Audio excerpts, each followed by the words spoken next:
Okay. Hi. This is the third session.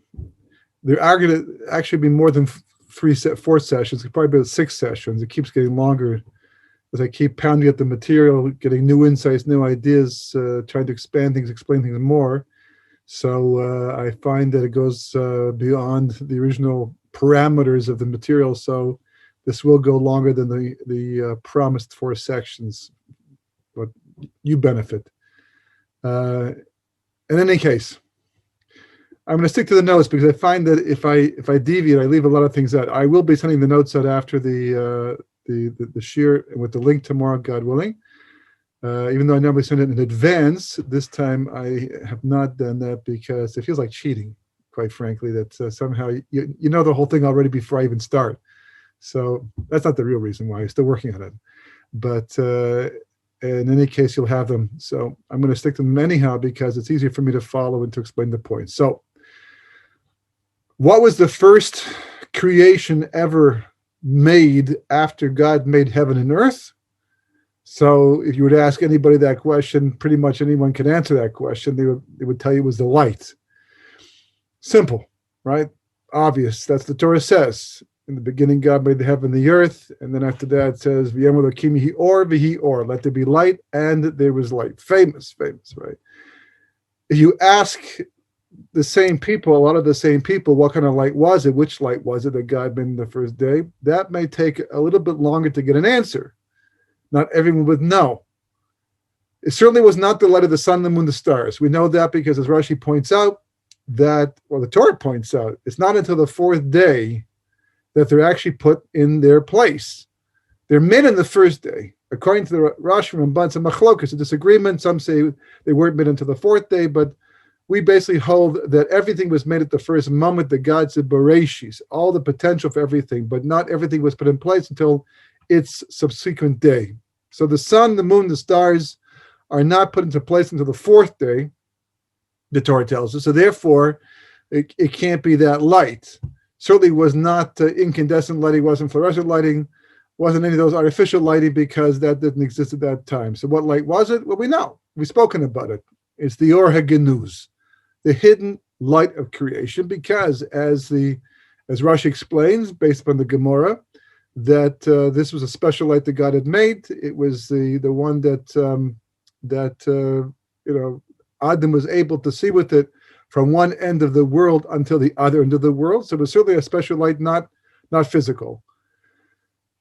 The making of the light itself is simple. All God had to do was say, Yehi Or, and the light was created. At least, simple for him, at least. For us, it's a different story, but that's what it says. Let there be light, and there was light. And other than the separation of night and day that follows, nothing else is said about this mysterious light.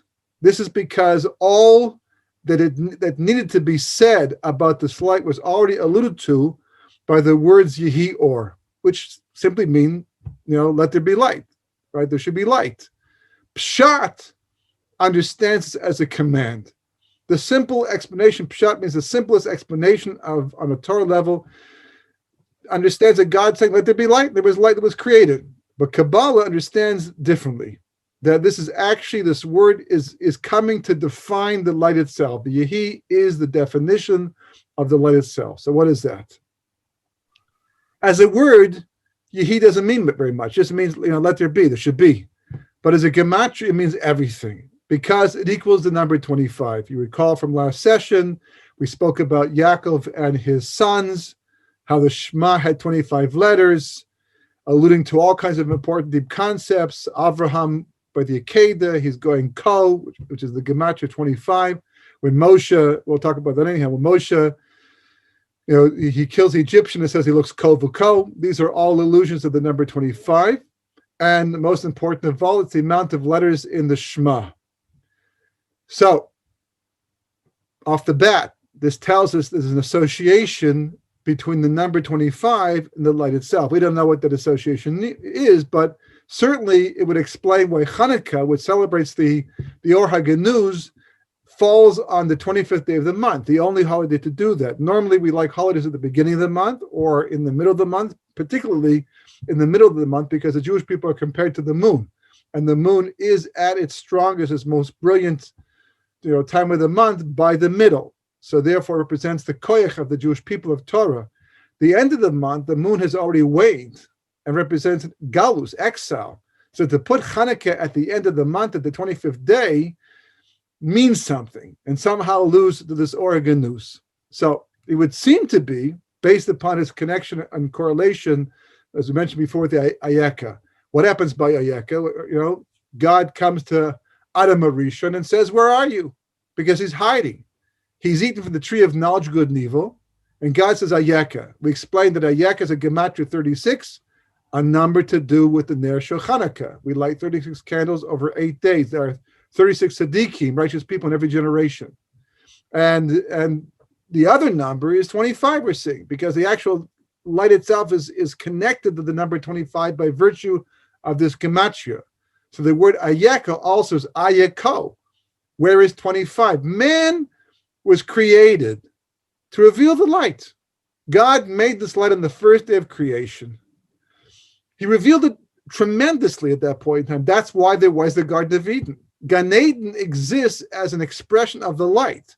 It was perfected. It was perfect reality because the light was in abundance, but not completely out. The very fact that there was a tree of knowledge, good and evil, meant that part of the light still remained hidden. And Adam's job, simply by not eating from the tree of knowledge, good and evil for 3 Gan Eden hours until Shabbos, would have been enough of a rectification to reveal the rest of the light. But not only did he not reveal the rest of the light, he reversed some of the revelation of the light from the previous 6 days of creation. So as a result of that, God says, Ayeka, one word, just one word, with universal significance beyond comprehension. 2 numbers, 36. Where is the light at 36? Where is the light at 25? Well, what to see, how does one concept get 2 numbers? Usually an idea has one gematria, one number, one word, one total gematria. Why does the Oregonus get 2 numbers? But either way, it's the same idea. Where is the light I created you to bring out? That's the question of Ayeka. Now, much later on in history, when Abraham is told in this week's Parsha, right? How's that for Hashgacha Pratis, divine providence? He's told by God to take up Yitzchak to a place I will show you. He doesn't tell him where he's going, just tells him to head north. He's in Beersheba. He's going up to someplace north. And God says, you'll know when you get there because I'll indicate to you that you've arrived. What will that sign be? The Torah doesn't tell us. It just says, you have to go, bring up Yitzchak. Even though he was promised that Yitzchak would be his spiritual heir to take what he had taught the world and pass it on to the next generation, and had yet to marry and have children.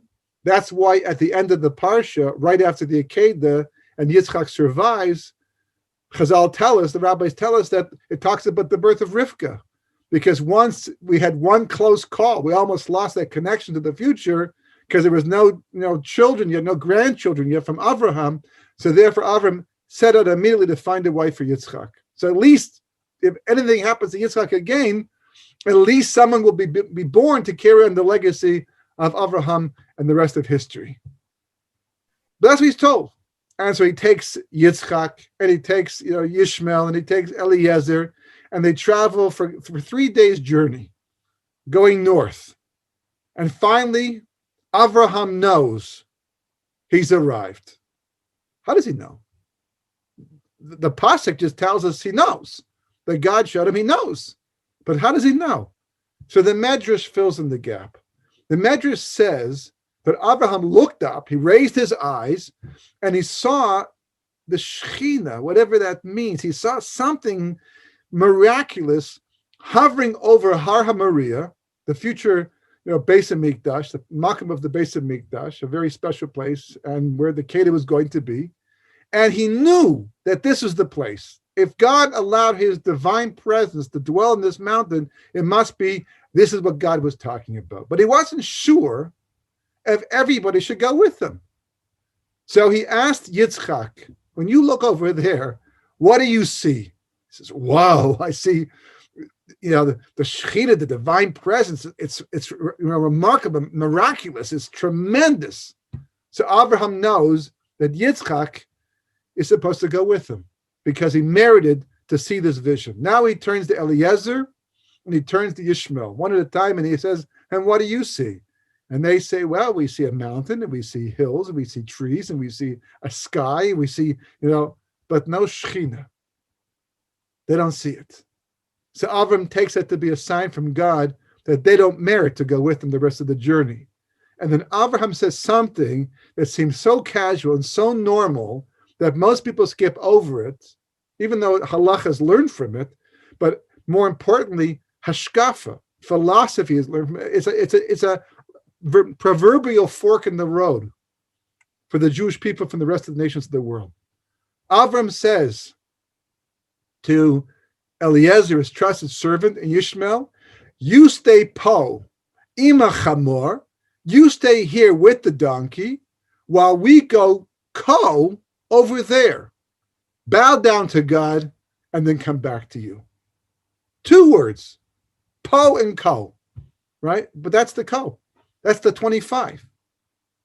We're going to go ko. We're not just going over there. We're going to ko. The word ko means there. But in this case, it doesn't just mean there. It means to that, meaning to that light, to the divine presence while you stay po, here with the donkey. Because just like the donkey can't see this vision, neither can you. So therefore, you stay with him. And we're going to the Shechina over there. What's really amazing, is that if you look at the 2 words, po and ko, the gematria of po is 85. The gematria of ko is 25.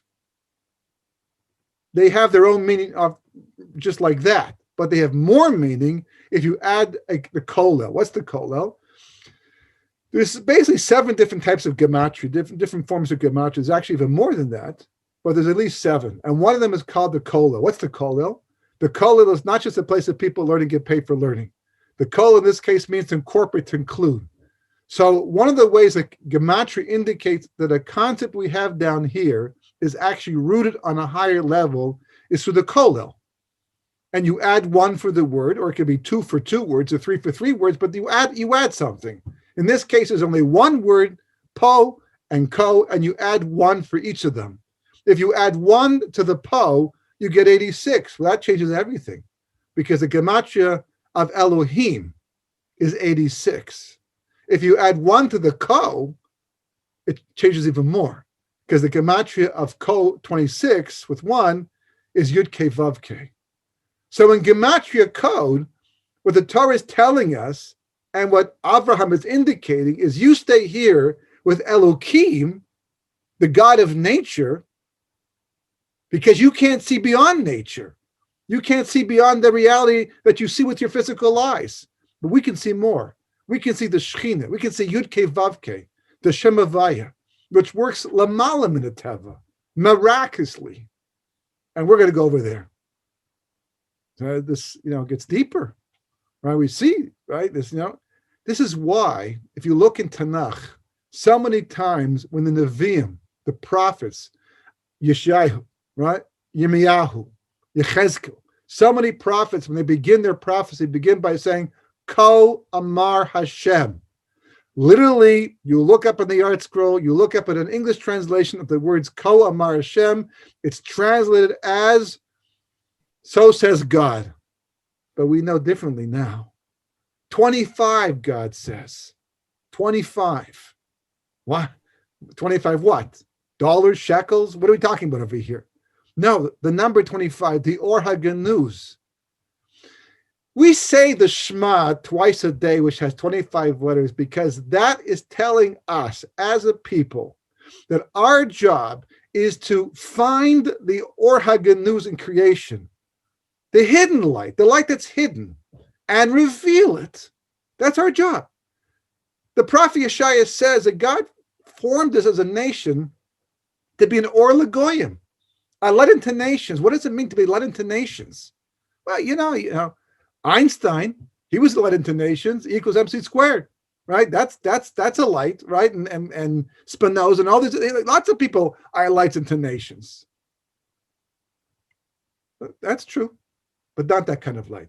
In fact, that's the light, if anything, of the Hellenists, the Misyavnim, and the Greeks, which the world holds to be the source of light, in the world. But the truth is, from Torah perspective, it's just the opposite.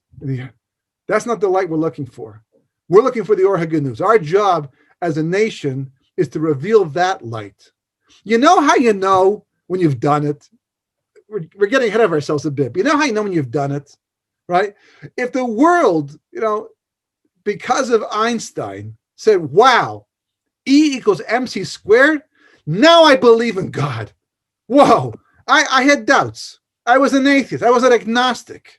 And now that I've heard that E equals MC squared, now I know that God exists, and I'm going to follow him.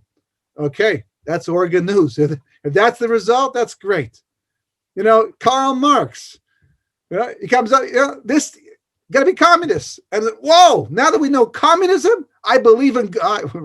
That's really an oxymoron, and the great, but, like, if that's what, but if that light, if that knowledge that's provided tends to either leave people where they were, agnostic, or worse, right? That's not Or HaGanuz. I mean, everything's rooted in Torah. It can access Or HaGanuz. I can use E equals MC squared to come up with fantastic ideas that prove the reality of God. One doctor looks at the body and he sees the miracle of life. One doctor looks at the body, just sees nature. Depends on your perspective. But the bottom line is, if the world becomes more cognizant of the reality of Hashem, and they're more devout, that's Or HaGanuz. If the exact opposite happens, Yosef goes down to Mitzrayim, the Baal Chen, right? Chen, Chanukah, Yerushalayim, Or HaGanuz, all tied together, one package. It's all the same thing. He's down in Egypt, the worst place you can be, right? It's a place where people are worshiping idols and even Pharaoh and everything, and it's Mem Teshari Tuma, 49 levels of spiritual impurity. That's the bottom of the impurity chain. You can't go much lower than that. That's really it. At that point, he's down there. Anybody would have lost themselves, assimilated, become like them. Instead, what does he do? It's amazing. Not only does he not become like the Egyptians, but Pharaoh, actually Potiphar, first, then Pharaoh later on, becomes aware of God because of him. So that's why he's got chen. That's why he's associated with the Or HaGanuz, because everywhere he goes. The forefathers, Avraham, Yitzchak, Yaakov, regarding whom, at least Avraham, it says, V'yomer Lakim Yehi Or, and God said, let there be light, and there was Avraham, because he was that light, because he taught the world about God. The Gemara says people came by his tent and he fed them. And they were so impressed with the Divrei Torah and the singing and all that, but more the food. They were so grateful for the hospitality. They let us bless you. And God, and Abraham says, bless me. Bless the one who made the world. Bless the one who made this food, who gave me the chance to give it to you and to have you as my guest. Bless him. Oh, who's that? Well, let me tell you, right? And that was the beginning of the first discovery seminar, right there, in Avram's tent. That's Or HaGanuz. And he's called the Merkava. And Yitzchak's called the Merkava. Merkava is a chariot. It's a chariot. Chariot, the riders inside. So they were the Merkava. They were the chariot for the divine presence. How do you become a chariot for the divine presence? It means that everywhere you go, people see the driver. Through you, they see the driver. That's called the Kiddush Hashem. That's called the sanctification of God's name. If people see the opposite from you, if people see you stand in line at the airport, a from Jew, wearing your tzitzis, right? Or a woman who's and you're standing there and you're acting in a way, you're talking in a way that makes it seem as if God's not involved in what you're doing. Somehow, like, people think, they intuit, they know, they think, they realize, say, well, if a person really believed that God ran the world completely and that everything is from him, would they talk like that? Would they behave like that? Would they cheat like that? Would they try to, get around the rules like that? Would they ignore, and be disrespectful like that? Can't be. It's Chil Hashem. Yeah, the tzitzis are Kiddush Hashem too. and the kibbutz of Hashem. But it all becomes a chil Hashem the moment that makes you look one way, but your actions make you look differently. So Yosef says to his brothers come to him, as we mentioned in last week's session, and they say to him after Yaakov died, our father told us to tell you that you shouldn't harm us. And Yosef knew his father perfectly well. If his father wanted to say that, he would have told him himself. He didn't say that. He knew that Yosef would never harm his brothers, that Yosef was shalem. He was real, completely, with the reality of God on every level. And then he says a crushing blow to his brothers, a crushing blow after all that they've gone through, after all that they spoke about, after all they had learned. And it's like, and then they come with this lie to protect themselves because they're afraid. And Yosef says, Ani tachas Elokim. Am I in place of God? What kind of, it's like, that's Jewish philosophy 101. Now, we can't make fun of the Shiftei Ka. We can't make fun of the 12 tribes. The rabbis are very strict about this because they were great people. And we have to understand that maybe what we think we know, we don't fully understand. But nonetheless, the Torah is telling us that they were jealous of him and they were hateful of him. Okay, but for higher reasons, for more important reasons. But nonetheless, that's, And then later on, Ani Yosef says, Ani Yosef, and they're all stunned because they cannot believe they were so wrong. But not Yosef. As Rashi points out, everywhere he goes, everything he does, people see God. God's in his mouth, but not just in his mouth, in his actions. His actions are completely consistent. Now, when Moshe Rabbeinu goes to kill the Mitzri, which Egyptian? Well, there's an Egyptian that's beating Dasan, because of a certain episode with his wife and all that. We can look at Parashat Shmos, and it's right there. Rashi brings it down. And it says that Moshe looks ko v'ko. Before he kills the Egyptian, he looks ko v'ko, this way and that way. What's he looking for? Obviously he's looking to see if anyone's watching, because if they see him kill this Egyptian, he's in big trouble. He's in hot water. He has to run for his life, which he had to, right? And clear, but Rashi doesn't say that. Rashi says he looked to see if there was anything the Egyptian did in the past that was meaningful and therefore a merit for him. And he looked to see if anybody's particularly important would come from him, right, in the future, before deciding whether or not to kill him using God's name. Well, how did he do that? How did he get such a vision standing in one spot? Not like he went to his parents' house and found some old videos and looked up and see his childhood, or that somehow he was able to go some crystal ball and figure out what he's going to be like in the future. What does it mean? Look, ko v'ko. Well, Leshem explains and Kabbalah explains. Moshe was born with the Oreganus. It says right there she couldn't hide him. She had to get rid of him, but because this light came out of him. How many years was he born after the slavery began? 36 years. Levi dies in 2332. Once the last of the brothers die, that's when Pharaoh starts with the whole shtick of the slavery and all that. And then 36 years later, Moshe was born, because he's that Oreganus, and he had the capacity to use it. And because he did, he could see the past, he could see the future. Don't forget, this is the light that the Gemara says that Adam could see from one end of the world unto the other end of the world. So why not from the beginning of history unto the end of history? That was Moshe Rabbeinu. That's the ko. That's the 25. So it would seem that the word ko and the number 25 it represents alludes to a high level of divine revelation, one that someone has to earn to see. Because as Leshem points out, the hiding of the light meant that from that point onward, a person could not access the light unless their merits made them worthy. Now, again, we're jumping around a bit over here, but it's important to point out, lest I forget later on, hopefully be part of the later sessions, but one of the halakhas we have of the Ner Chanukah is that you can't be nana from them.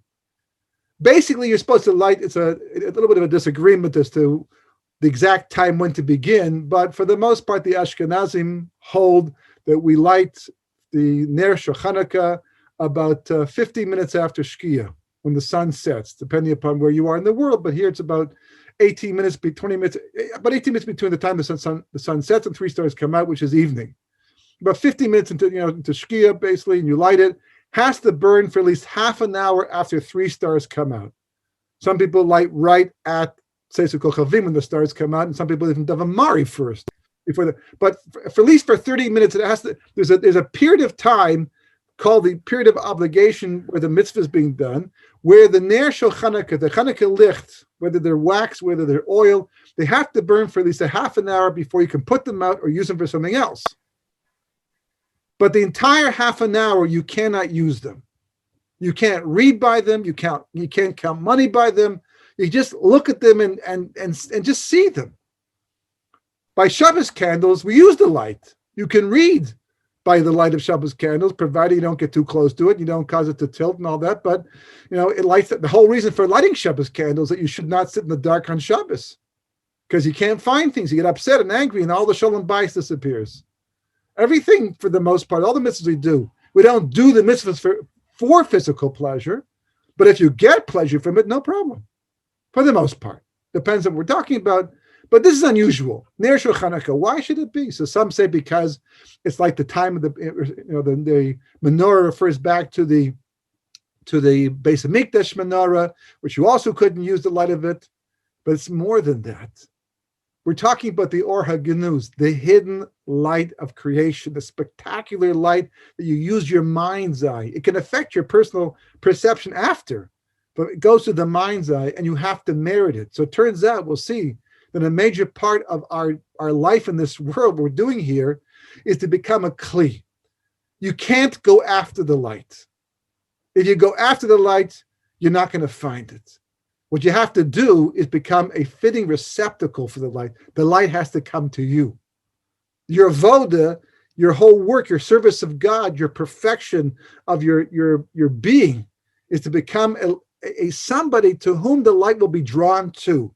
And then once you get it, that's the 6th session. What that does, how that changes everything, what it opens up for a person. But that's number 25. So when God came to Adam Arisha Tzadayeka, he's asking, where is 25? And when Avram told Eliezer and Yishmael, you stay here with the donkey, Po, and when we go to Ko, he was not only talking about physical locations, he was talking about levels of divine revelation. You stay on this level of divine revelation, because that's all you can see, the natural world.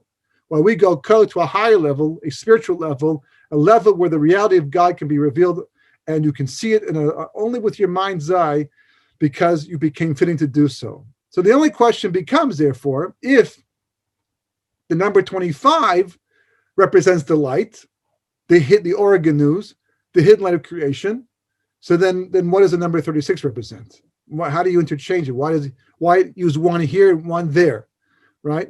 And because there's no question that 36 is a number of Chanukah, because we do light 36 candles over the course of 8 days. As we said before, the Gematria Vayeka, the question that God asked, Adam, also equals 36. There are 36 tzaddikim, righteous people in every generation that are able to actually see the Shekhinah, the Talmud says in Sukkah. And interestingly enough, we'll see towards the end why this is such an important point. But if you count the number of tractates in the Babylonian Talmud, you will see there are, in fact, 36. That's not a coincidence. That's not random. There's a reason for that, very much tied to what we call Torah Shebal Peh. Because as we all know, or should know, there are 2 sections of Torah. One Torah Moshe, but they have 2 parts.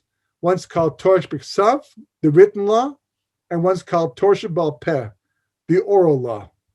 And the Talmud basically is the Mishnah and the Gemara, which makes up at least the basis of the entire oral law. That's why it's called the Sea of Talmud, because it has so much information. There's also Midrashim, other aspects. But these are the 2 parts. And we know from the story of Chanukah that the main thing that the Greeks tried to stop is Torah Shebal Peh. That the Hellenists tried to undermine, not the written Torah. It says they made it, they allowed people to access it, but the oral law, that they had to stop for a very specific reason, because it's tied to the Or HaGenuz. And God willing, later on we'll see how that plays out in terms of the story and a person. But the question is 25, 36, which number, why, and what are the circumstances? So in order to be able to explain this, we really have to go into something that is really deep, fundamental, part of Kabbalah, but unavoidable if we want to understand how the light works. And that basically is the concept of spheres. I've talked about them in previous webinars. You can look up and even online, Wikipedia, Wikitel, all these, they talk about these things for more details. But briefly, just an overview, there are basically 10 spheres, 10 general spheres. The top one is called Keser, which means crown. The next one down is called Chachma, which means wisdom. Then comes Bina, which means understanding. And after that comes Chesed, which means kindness. The one after that is called Gvura, strength. Then Tiferes, which means harmony for the most part, because it balances between the Chesed and the Gvura, two opposing forces. The Netzach, which means dominance, and Hod, which means glory. Yesod means foundation. And the last one is called Malchus, which means kingdom. These are the 10 spheres that basically span all of existence. When I say all of existence, I don't just mean the physical universe. The physical universe is a teensy drop within all of creation. These 10 spheres span everything between us and the Or Ein Sof, the infinite light of God, which is beyond our comprehension. Now, why do these spheres exist in the first place? Well, we can use a modern day analogy to explain it because it works. You have to provide electricity, energy to different cities and towns around the country, maybe the whole world for that matter. And the only way to do that is to produce it and then to ship it out. You could have local sources. We have generators here on Shabbos. On Shabbos, we turn off the main power. We have the generators providing local power just for Shabbos. We fill it up every week, and then it burns because of issues to do with Halakhas and the power stations here. But for the most part, the electricity that flows into every community comes from one particular source locally and then spreads out. For example, what I'm used to back in Toronto, Niagara Falls was a major source of power. They discovered a way to harness the energy of the water coming over the falls. They put a turbine there and generate a lot of electricity. And the problem with electricity is that it gets weaker as it goes further on because of friction.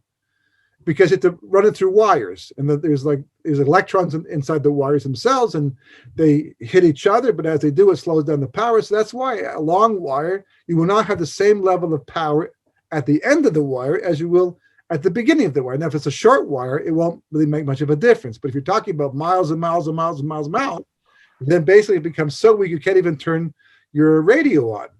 So you have to provide enough electricity to be able to get from the source to the outlying communities without weakening too much. Now, there's a second problem. If it's too much power, right? For example, people used to come here today, it's a bit different, but in the old days, people brought their hair blowers and things like that and radios and heaters to Eretz Yisrael from North America, and not realizing there was a currency difference, and they would blow the motor, blow the whatever, it wasn't the power source, they would blow it and it would stop working. So you don't want that to happen either. You don't want to plug into your toaster oven and become toast yourself, right? The toast of the town, but not the way we usually mean it, right? It's not what you want to have happen. So you've got on one hand a tremendous amount of power you have to produce and generate, but then to step it down so when it gets to the distant communities, it's strong enough to still work, but weak enough to not cause any damage. So the engineers sat down, worked it out with what they had to work with, and they have wires, and they have generators, and they have what do you call those things? Transformers, various different things to take the electricity, receive it, step it down, pass it on. They have different widths of cable, very fat cables at the beginning. They get smaller and smaller and smaller. To eventually, they might be very thin by the time they get to your house. All of it is for the sake of controlling the flow of electricity, so that it's workable. You can use it. It's safe and manageable. So it works the same way with God's light. God's light at its source is too powerful for any human being to be able to manage. Moshe Rabbeinu, Parshas Ki Sisa, turns to God and says, show me your glory. I want to know how you run your world. In other words, show me your light, because it's all light. It's all divine light. And God says, no man can see my face, because no man can see my face and live. The back of my head's a different story. But my face, it's not going to happen. Why? Because if you did, you would fry. I mean, your body might remain, but your soul would be sucked out and you would die. This is the concept of neshika. Neshika means kiss. In this context, it means divine kiss. How did Moshe die? By divine kiss. How did Aaron die? By divine kiss. How did Miriam die? Divine kiss. Avram, Yitzchak, Yaakov, all the great people like that they died by the divine kiss. What is divine kiss? It means basically that God gives the person an exposure of his light to such a degree that the body can't handle. Let's go the soul just flies back up. The Gemara says, I think there are 904 ways to die. The shika is the nicest of them all, the most pleasant ecstasy. Because even though the body dies, what a way to go. And pleasure of the world to come, that it will have later on. So what does God do? On one hand, his light is so powerful. On the other hand, we have to be able to use that light to exist.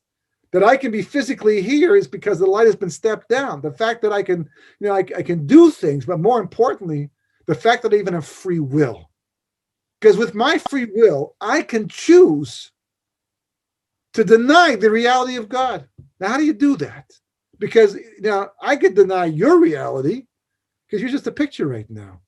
Maybe you're not even real. Maybe it's not even your name. Maybe you don't exist.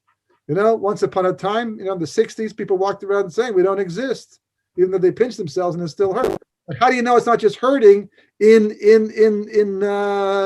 your dream? Maybe you're just imagining, that it hurts. You can deny that.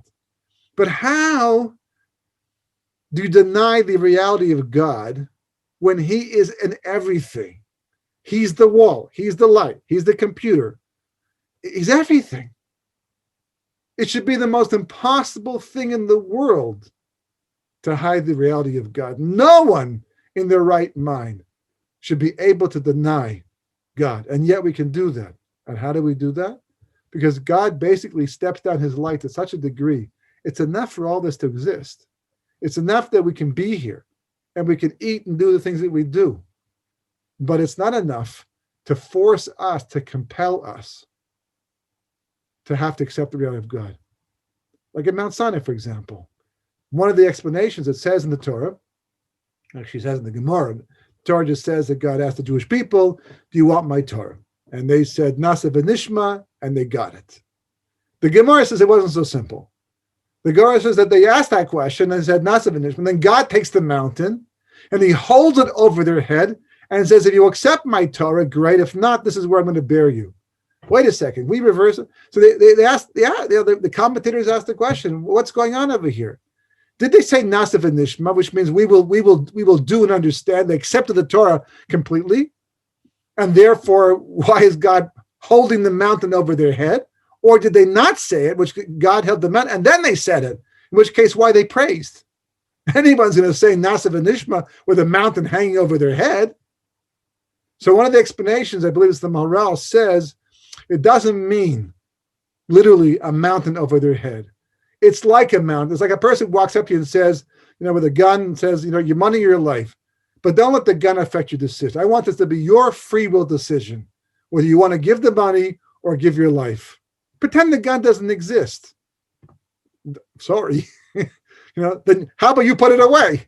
How about you get rid of it? Then I can think about that, as long as that gun's there and you're going to use it, it's part of the situation. And I'm compelled, if I love life, to, not stingy, right? To give my money instead of my life. So the Jewish people are at Mount Sinai. God took him out of Mitzrayim by 10 miraculous plagues.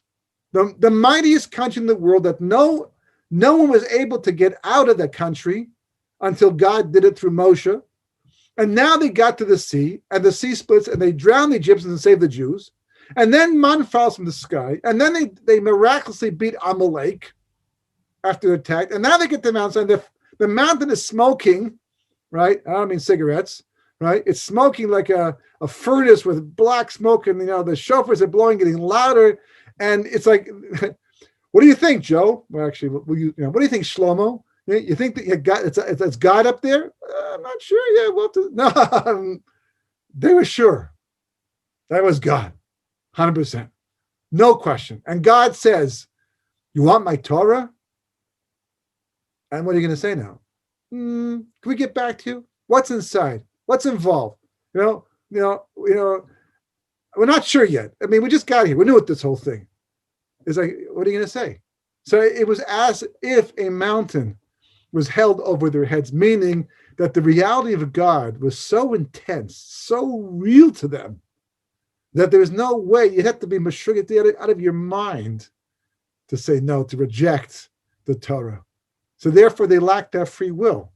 Something that the rabbis say was not really made up until much later on in history, when we accept the Torah once it gave up Mount Sinai.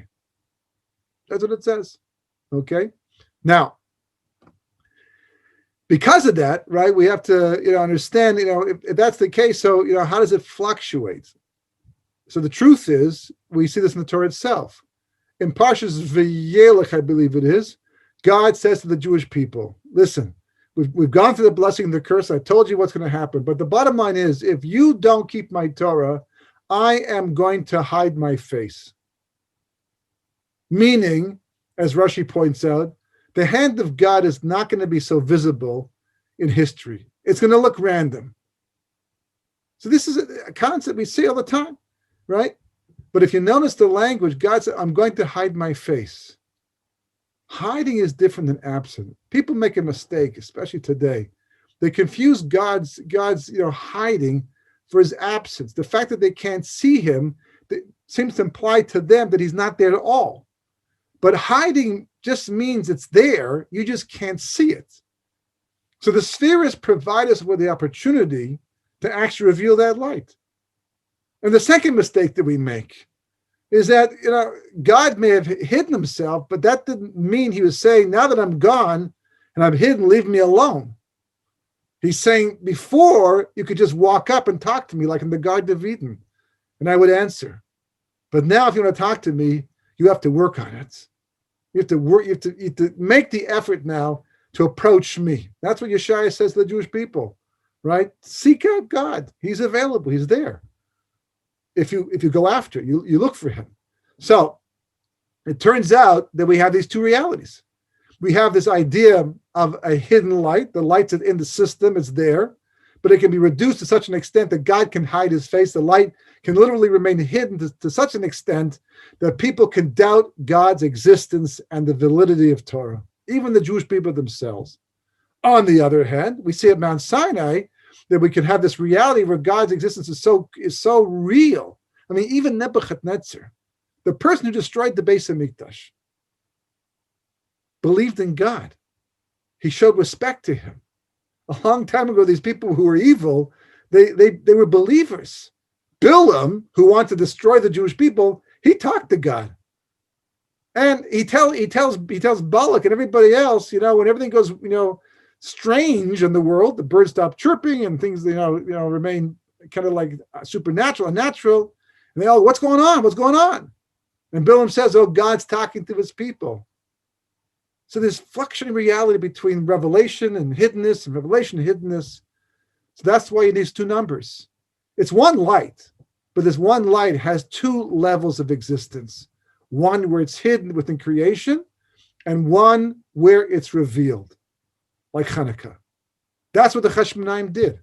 Somehow the Chashmonaim, through what they did, by being Moser Nefesh, by fighting against the Greeks, putting everything in the line, whatever they did, they created such a revelation of light on the 25th of Kislev, what a day to do it, the number of the Shema, and that action, that self-sacrifice to fight off an opposing philosophy, and then after doing that, running straight to the temple, not taking a break, not going for a drink, not making even a Sudas Hodah yet, right? A meal to thank God for the miracle that took place.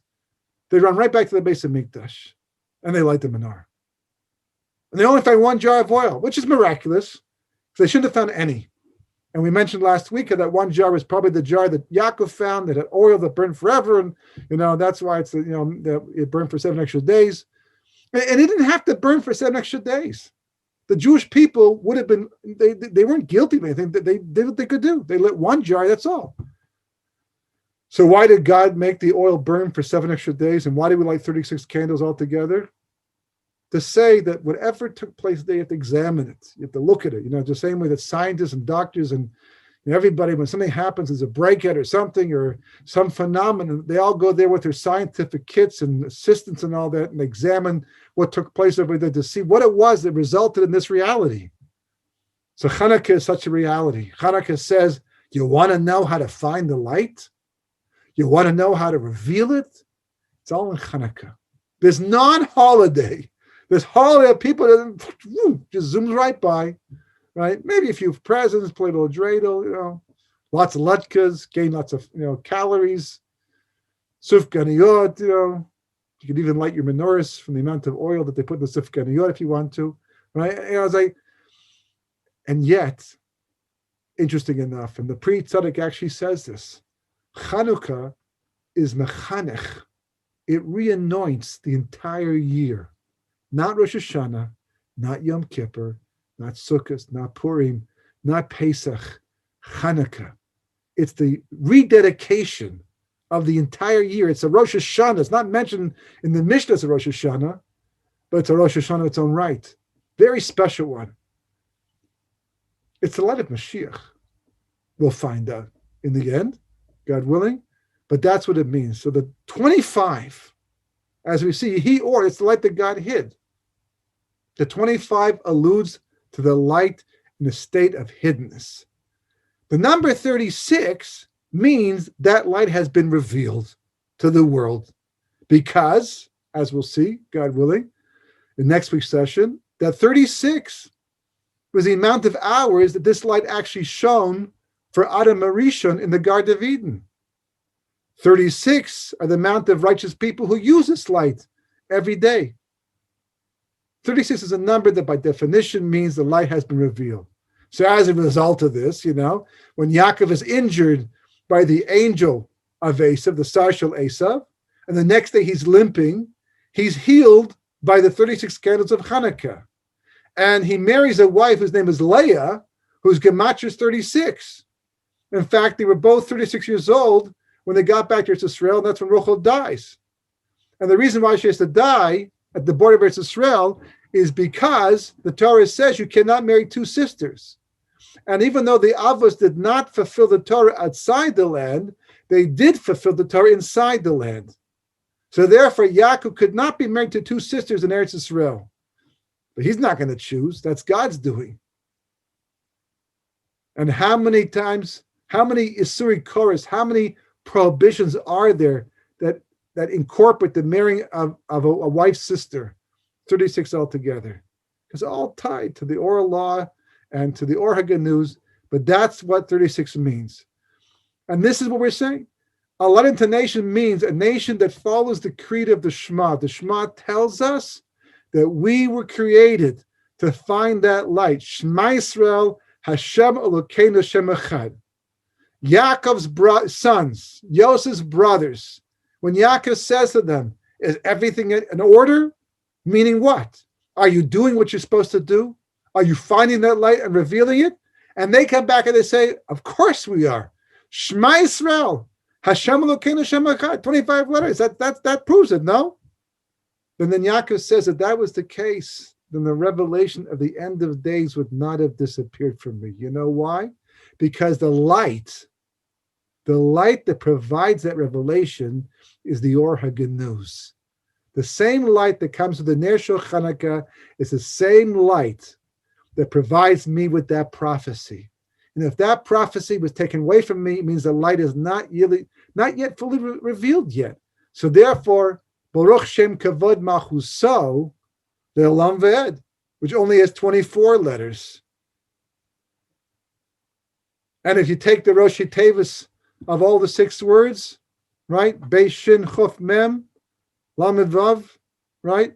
B'Shechem, Lamed Vav. In Shechem, where you sold your brother, That's where the 36 is that you're missing right here. Clearly, you haven't fixed up Shechem. Now, what happened in Shechem? Well, take a look. The word Shechem itself is an interesting thing. Shechem is Shin Chof Mem. Shin Chof Mem. The Shin and the Mem spell Shem, right? Which is how we refer to Hashem, the name. Now, the Chof is in between. It's dividing between the Shin and the Mem. Well, who else does that? Well, Amalek does that. Remember Amalek, who's got the gematria of Safek, which means doubt, which is the gematria of the Mar Cheshvan, in which Noah bore the ark, who was the Shomer Chain, while everybody else missed the point of creation. So the Chof is dividing the name like Amalek is doing. Somehow, what the brothers were doing when they, first of all, when they went in there and they sold Yosef, and then later on, or actually before that, when they killed the whole city of Shechem, somehow the Chuf divides. What's this Chuf, though? It's a Chuf is a letter. It's the gematria of 20. It's a Chuf. What does it mean? Well, we might not have known, except for the fact that the Talmud in Bemed Madlikin, the one place in the Gemara discussing the Halakhas of Chanukah, the Ner Shel Chanukah, brings down a halacha. And what's the halacha? A person cannot place a menorah for the sake of the mitzvah higher than 20 amas. Why not? Well, who says you need a reason? Well, we wouldn't mind one. So the Gemara provides it. Ein ena shaltabe. Ein ena shaltabe. The eye cannot see that high up. But the truth is, you can make a very big menorah with very big lights, and you can see 20 amas in the air. And even with a small light, you can see something. Okay, not exactly. So use a big light. The Gemara, the halacha should be, you want to light 20 amas? Use a big light. It's got to be visible from the street. Right after that halacha comes an interesting side point. And the only reason why it seems to follow, according to what we can see, is that the same rabbi who said the previous halacha is also saying the same thing as well. So the Talmud is like a train of thought to help you remember the oral law. So therefore, very often, they'll bring down different ideas that are disconnected, except for the fact the same rabbi said this. So what do they bring down after the halacha of 20 amas? It says that a bor rake ve'ein bo mayim, a little medrash, out of nowhere. The pit was empty and there was no water inside of it. If the pit was empty, I know there has no water inside of it, says the Gemara. So why does the verse tell me that it had no water if I already know the pit was empty? So the Gemara answers to tell you, Mayim ein bo, aval nechashim v'akravim yesh bo. There was no water in the pit, but there were snakes and scorpions inside the pit. Oh, okay. Thanks for that piece of information. Yosef seemed to survive quite fine, so what's the big deal? Why must I know this? And is there any connection to the previous thing? You got to think about these things. That's also what Chanukah comes to tell us. We have to stop taking things for granted. It's just unfortunate that people do this right there in front of our eyes, and the most beautiful and sublime insights about life that connect us to God on levels that it's just so enjoyable and so you rise above everything, even what's going on in the world around you, no matter how distracting it is. Question: do miracles happen for bad people, for evil people? Well, they might, but only because of a tzaddik. In other words, God might do a miracle for a rasha, an evil person, because somehow that's a benefit to a good person. But if there's no benefit for the good person, God will not do miracles for bad people. Now, the brothers have just decided that Yosef is evil.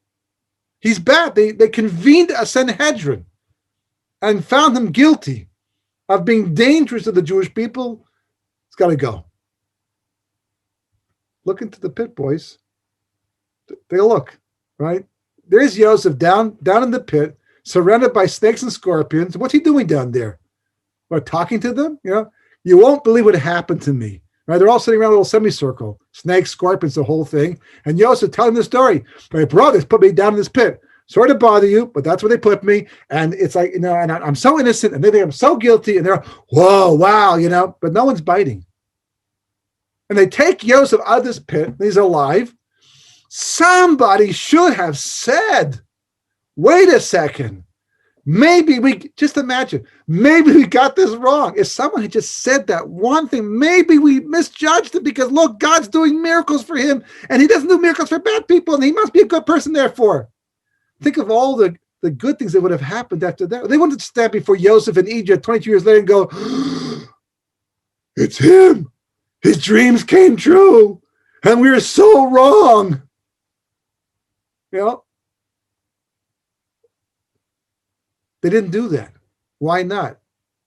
Because it says you can't see farther than 20 amas down. We just finished saying you can see. Depends on the circumstances. Throw a torch down. Look down there. But even you can just assume there's no water. There's probably vermin down there. Because the chof is not just a physical measurement. It represents a spiritual blindness. A blindness that keeps a person from being able to see reality as it exists. There's talking the talk, and there's walking the walk. That's coming up next session, or 2 sessions from now. 2 levels where the halakha, right? What you're supposed to do. There's a God. You're supposed to connect, and yet when it comes right down to it, you're not real. A person's not real. You're inconsistent. There's hypocrisy, right? There's lots of people talking the talk, but lots of people not walking the walk. Yosef walked the walk. The brothers talked the walk, but not the same level. They are great people, without question. Lots of great people in the world today. Depends how you define great, but there's great and there's great. There's great where you know a lot of Torah and you can teach a lot of people, and maybe you're even inspiring, and et cetera, et cetera. And he's a great teacher, great speaker, great father, great. There's lots of, but a great Jew through and through, as the Torah wants us to be, we'll see. The Gemara says that anybody who's Yir Shemayim has chen, but not everyone has chen. Does that mean that everyone has Yir Shemayim? Well, it kind of means that, yeah. That's what the Gemara is saying. Are there exceptions to the rule? Not really. When the chen disappears, you can be sure the Yir Shemayim has also disappeared too. So it's all tied to 25 and 36. These 2 numbers. We'll have to see in more detail, God willing, next week how that plays out, what the numbers really represent, and something that I will call the equation of life. Absolutely remarkable. I mean, sneak preview, but it's like there's nothing in the entire creation, nothing in all of Torah, in my opinion, personally, but I think anyone that beats this thing called the equation of life. 3 numbers, 3. Really, actually, altogether 5 numbers, but 3 principal numbers that describe everything. They talk about the universal field theory, the theory of everything, trying to find that one equation, that one elegant equation that sums up all the equations of the physical world. They can't find it because it's spiritual anyhow. And that equation anyhow, the Shema Yisrael Hashem Elokeinu Shem Echad. They can't find it because they're looking in the physical world. It doesn't exist there. But this equation, in a sense, is even more elegant, because every aspect of Torah Hashkafa, Jewish philosophy, how you're supposed to live, what you're supposed to accomplish, how do you achieve greatness, is wrapped up in this equation. And the amazing thing is that no one really talks about it. And yet it's supported by everything else we know about Torah. God willing, next week we'll go into that, right? The equation of life. 25 and 36 and what this all means. But at least we have a kivun. We have a direction at this point in time. We spoke about Mar Cheshvan, the month of Chen, the Shomer Chen, Noach. He was saved because of the Chen. It's connected to Yir Shemayim. The numbers 25 and 36 allude to the light when it's hidden, when it's revealed, and somehow that's tied also to Yir Shemayim. Somehow accessing this light and being able to reveal it to yourself and to others is going to increase your Yir Shemayim, and therefore, by definition, increase your Chen. which is why it's tied to Chanukah so strongly. So piece by piece, we'll put it together. In the meantime, think about it and have a great week.